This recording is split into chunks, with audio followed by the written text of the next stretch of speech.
Well, lots happening right now in Minnesota. Things have not necessarily calmed down. In fact, as you know, hopefully you watched yesterday's report, Donald Trump has had a phone call with Waltz and Jacob Fry, and they have met with Tom Homan. Now, you would think that, maybe there would be some kind of agreement or something, but as it turns out, there has reportedly been a secret directive given to ICE, and that's according to Nick Sorto, who says he has two sources within ICE that have told him this new directive. The question is, where's the directive coming from and who gave it? And it's absolutely going to piss Donald Trump off. But that's not all I have to share with you in today's broadcast. But let's dive in to what went down. Take a look at where I found it. And this was on Steven Crowder's page. And here he is in an interview with Nick Sorto. And listen to what was said here. Take a listen. One of the stories that I've unfortunately been hearing this morning is that Border Patrol agents have now been given new orders not to, for example, if they were to run a license plate and it comes back as that person is an illegal that Border Patrol was forced to let into the country under Joe Biden, they are no longer allowed to arrest that person. Wow. And he goes on to say that this came from two sources, two Border Patrol agents, I believe. So, in other words, no more arresting non-criminal illegal aliens. In other words, if they don't have a rap sheet of any kind, then we can't touch them. In other words, if that's the case, then anyone and everybody could stay in the country as long as they want, as long as, well, they don't break another law other than the law coming into the country.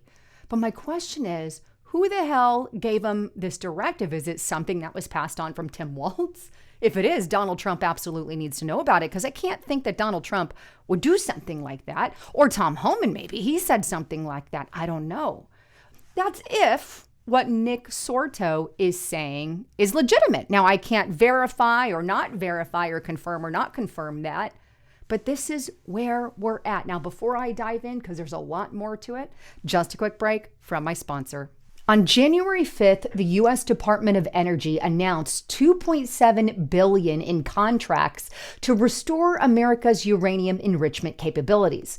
Now, this isn't just routine spending, it's a signal, and the message is very clear.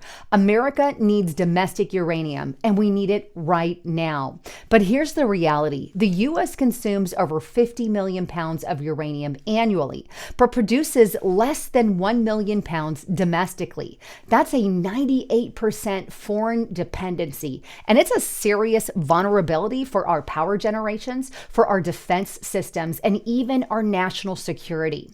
With Russia dominating enrichment and global supply tightening, the White House has made its position unmistakable.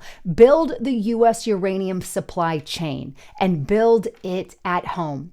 This is where Atomic Minerals come in. Trading on the TSXV under ATOM and OTC under ATMMF.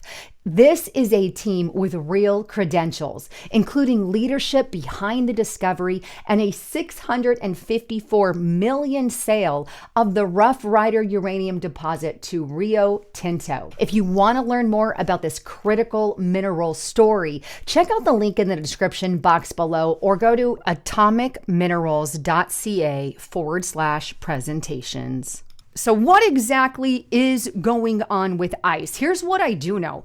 Donald Trump met with Tim Waltz and Jacob Fry, as did Tom Homan. They agreed a couple of things, that Donald Trump would reduce the force, and then shortly thereafter that meeting, of course, Donald Trump reassigned Kristi Noem and also demoted Greg Bonvino. At this point, both Tim Waltz and Frey have done nothing. In fact, they went on air and made things even worse after their meeting with Donald Trump. Take a look at this, folks. I think this is a very important point here. This is Tim Waltz. Shortly after that phone call with Donald Trump, here's what he took to his X page to say. This doesn't end with Greg Bonvino. In other words, that's not enough. This ends with impartial investigations, the departure, that means the full departure of federal forces out of their state. He wants nothing there. And an end to the campaign of retribution against Minnesota. Really? In fact, he was on this interview, and I want you to hear what he says at the beginning. And thanks for all the coverage of this. We're really, we're appreciative folks are out there. Look, I don't know how to describe it other than an assault. I've never witnessed anything like this. And I think as good as the reporting has been, it doesn't touch just every little issue in our. So it's an assault. So he accuses Donald Trump of an assault on his state right after they had negotiations. It's almost as if this is his victory lap, and he's just gloating. Right? This is insane. We have to remember this is the guy that came on television, came on media, and accused ICE of kidnapping, accused ICE of dragging women across the street, pregnant women, mind you, knocking down doors, killing people, the whole 9 yards, when ICE has been doing the same job they have been doing for years. And now, not only is it about, removing some forces, but now he wants the departure of federal forces, all of them. This is just adding more fuel to the fire. But hey, if that wasn't enough, guess who else came out and said something regarding all of it after his meeting with Tom Homan, by the way. This is after he had the phone call with Trump and the meeting with Tom Homan. Today, Chief O'Hara and I met with Border Czar Homan and had a productive conversation. I reiterated that my main ask for this Operation Metro Surge to end as quickly as possible. Public safety works best when it's built on trust, not tactics that create fear and division. He goes on, I shared with Mr. Homan the serious negative impacts this operation has had on Minneapolis and surrounding communities, as well as its strain has placed on our local officers. I also made it clear that Minneapolis does not and will not, keyword there, will not enforce federal immigration laws. And that will remain focused on keeping neighborhoods and streets safe that aren't even they're being kept safe anyway. City leaders will continue to stay in the conversation with Homan and his team. But he makes it very clear he will not enforce N-O-T. None of it. He doesn't care if they're a criminal, if they've committed crimes, if they've done heinous and horrible things to children or women or murdered people or whatever. He is not going to comply. Why are we even having a conversation with these people when they've called you Nazis and lied to everyone about what we're doing? Look, here's what Donald Trump really needs to do. He needs to get to the mainstream media, because it is the mainstream media as well who is spoon feeding their people, lying about what's going on in order to get Trump and get his base. And it's really starting to blow up in their face, because there is a lot of violent protests going on right now with the radical left, right? But that's not all. Despite the fact that Donald Trump had this conversation with these two, and I think an attempt to bring peace, an attempt to calm things down, if you will. Again, Tim and Walt made no concessions. In fact, they went on gloating about what Donald Trump has done for them. But anyway, I think Donald Trump is really going to be pissed off if what Nick Sorter found out is true. But anyway, maybe you're not. Maybe that's something you want. But here's my problem with the whole thing regarding Nick Sorto. If they're not allowed to arrest non-criminal illegals when they're all criminal, what's the process then? Never to remove them? I mean, somebody answered the question. That's what I'm looking at. If that's the case, then change the laws, right? There's laws that have to be changed because they have committed a criminal act. But either way, I'm going on a tangent. Here's how the other Democrats responded after Trump talked to Minnesota. This is on Zero Hedge. Government steams toward partial shutdown amid Democrat demands over ICE. Senate Majority Leader John Thune plans to move forward with a $6 spending package, which includes funding for DHS, which runs ICE. Democrats are insisting that Republicans drop the DHS language from the package, and of course, Republicans are refusing, and they sure the hell better. The House-passed bill would allocate another $10 billion for ICE on top of the $76 billion that the agency's already slated to receive over 4 years from the One Big Beautiful Bill, which was signed into law last year. It goes on, Senate Democrats who are vowing to block the funding of it, includes the DHS language, say the proposals being floated floated, the White House and the Senate Republicans are unrealistic and they're a no until they see significant reforms to the conduct of federal immigration officers in Minneapolis and other cities, including prohibited them from wearing masks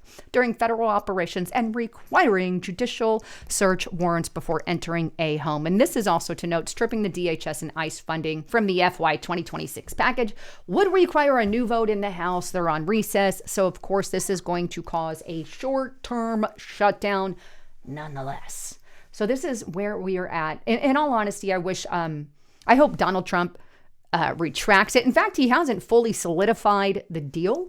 And I think some of it is still up in the air. And I think he should take it back in light of everything that Jacob and Waltz said shortly after meeting with Homan and having the call with Donald J. Trump, because apparently they say one thing to Trump, that they will negotiate and work on a level, and then they say another thing in public.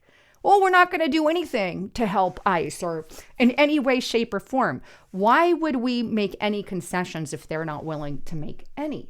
That's the point. And I understand we've got a lot right now with the mainstream media, and the mainstream media is just lying about it all. We need to start hitting them in that area, start winning people over with media. That's why it's so important to share videos like mine with everybody you know. By the way, what's interesting is the left actually went off on Tim Walz just for talking to Donald Trump. He didn't even give anything, but they actually stormed his office. Interesting. It just shows you the mentality of these people. They're not willing to negotiate at all. They're going to have their demands and they're going to do what they want. And this is just proof of that. Fox News, agitators swarm Tim Walz's office in Minnesota Capitol and demand justice. You could see some of them kind of storming there, walking all over in his office, yelling, don't negotiate with ICE, yada, yada, yada, yada, yada, yada, the whole 9 yards. So that's where we're at, right? Now, the good news is Donald Trump did say that Secretary Noem, a reporter did ask him if he's going to make her step down, and he said no. I'm not going to show you the video, but you could see this on Rapid Response. Reporter, is Secretary Noem going to step down? And the president says absolutely not. I've got a lot more to share with you regarding all of this. I want to show you how, regardless of what's going on right now with Donald Trump, trying to bring a little bit of peace to the situation, there are radical leftists that are still being rather volatile. And not only that, but there's a lot of people and politicians and journalists who are involved actively in these groups that are funding and funding all these violent protests. I've got all of that to share with you in the second half of this video. In order to watch the rest of it, I need you to go subscribe to restrictedrepublic.com. It comes with a 14-day free trial, right? I'm doing an extended version of this entire video. You're not going to want to miss it. There's a lot more that I want to show you. And I want to encourage you to check it out. Use the coupon code Lisa and the number 5 to get it for $5 per month. And again, you get all the extra content for today and all the extra content we've been posting on these other videos. I hope to see you there. I'm Lisa Haven, signing out.